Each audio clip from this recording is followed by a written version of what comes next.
কি রান্না করেছি বম্মি। দেখ দেখ কত কিছু দেখছো, ব্যাস হয়েছে রান্না। এটা হচ্ছে করেছে সব মিক্সড একটা ঘুগনি আর ডাটার ঝোল, সজনা ডাঁটার ঝোল। ঝোল বলতে ওই বেগুন দিয়ে আলু দিয়ে রসা রসা। হ্যাঁ হ্যাঁ বলতে বলতে তো দাদু না তো শুকনা খেতে পারে না। দেখ করলা ভাজা, এই যে আর এই যে করলা আলু ভাজা, পেঁয়াজ দিয়ে সজনার ডাঁটা, কালকের মাছ আছে, আর হচ্ছে এটা সকালবেলা হয়ে যাবে। আর ডিমের কারি। ডিমের কারি তো হয়নি এখন, মশলা করতে হবে কিন্তু, খায় না তো দিয়ে দিলাম। ঠিক আছে।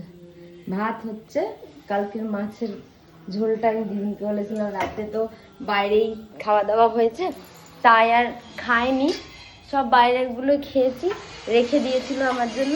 তো সকালবেলা সেটা দিয়েই খাওয়া দাওয়া করবো আমি। তবে এখন একটুখানি ওই ঘুগনিটা খাই, খিদে পেয়ে গিয়েছে। প্রায় 10টা বাজে। আমার স্নান পুজো কমপ্লিট, মামা মুখে খেয়ে দিয়ে নিয়েছে। আজকে ওকে একটু স্নান করিয়ে দেবো, কালকে করাইনি। চলো দিদুন এদিকে রান্না বান্না করুক।